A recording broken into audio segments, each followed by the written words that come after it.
Baiklah, Assalamualaikum warahmatullahi wabarakatuh. Saya Sultan Hasanah, NIM 2110206027, Prodi Manajemen Pendidikan Islam semester 1. Perkenalkan, nama saya Ahmad Mansa dari kelompok 3, kelompok metodologi studi Islam.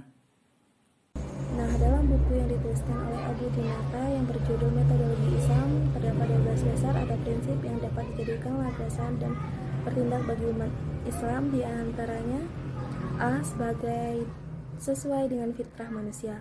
Manusia terlahir dengan fitrahnya masing-masing. Yang dimaksud dengan fitrah di sini adalah sesuatu yang potensi yang dibawa oleh seseorang sejak lahir.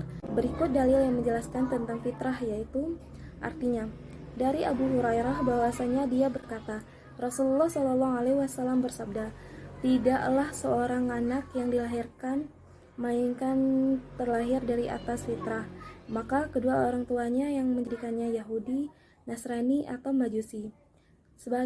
Sebagaimana binatang ternak dilahirkan oleh induknya dalam keadaan sempurna. Apakah kalian mengetahui ada yang telinganya terpotong?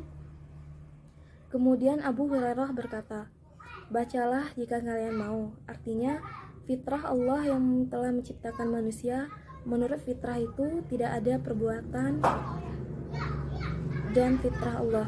Quran surah Ar-Rum surah ke-30 dan hadis riwayat Muslim juz 4, yaitu ada 5 sunnah tentang fitrah manusia.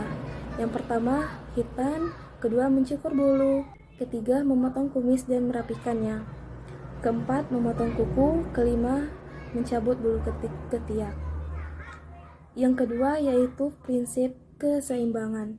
Seimbang di sini adalah seimbang antara urusan dunia dan akhirat. Di antaranya tidak berat sebelah atau terlalu mengutamakan nikmatnya di dunia dari bekal untuk kehidupan akhirat.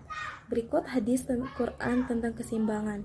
Artinya, bekerjalah untuk duniamu seakan-akan kamu akan hidup selamanya, dan bekerjalah untuk akhiratmu seakan kamu akan mati besok. Hadis riwayat Baihaqi.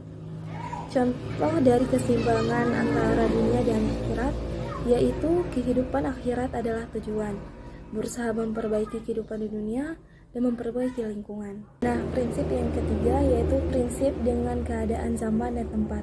Yang keempat yaitu prinsip tidak menyusahkan manusia. Yang keempat yaitu prinsip tidak menyusahkan manusia.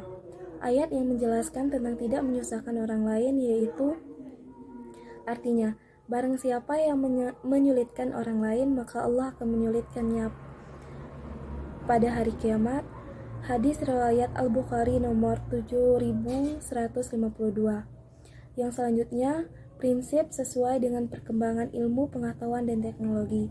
Islam tidak boleh ketinggalan zaman dan tidak relevan jika diterapkan di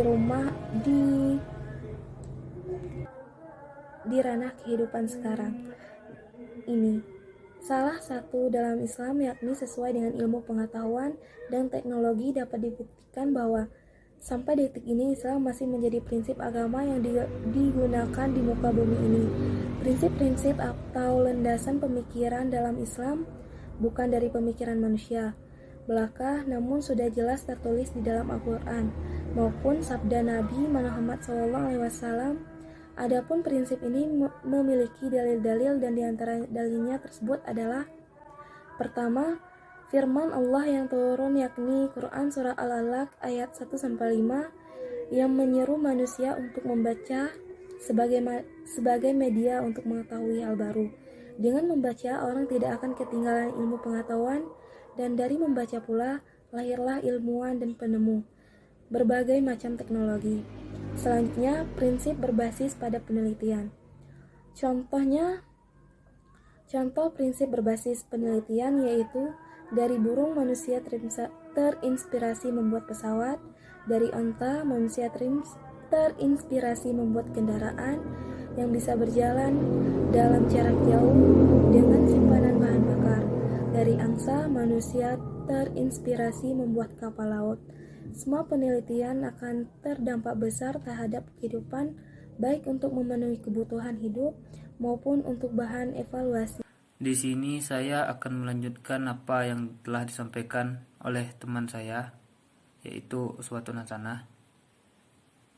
Ya, selanjutnya G. Berorientasi pada masa depan. Agama Islam sangat mengajarkan agar umatnya dapat menyusun diri untuk masa depan yang lebih baik dari masa lalu dan masa sekarang. Yang selanjutnya H. Kesederajatan. Kesederajatan juga dapat diartikan sebuah pandangan. Pada hakikatnya manusia diciptakan dengan bahan dan proses yang sama, hanya saja yang membedakan adanya berbagai latar belakang kebangsaan, agama, budaya, bahasa, dan adat istiadat.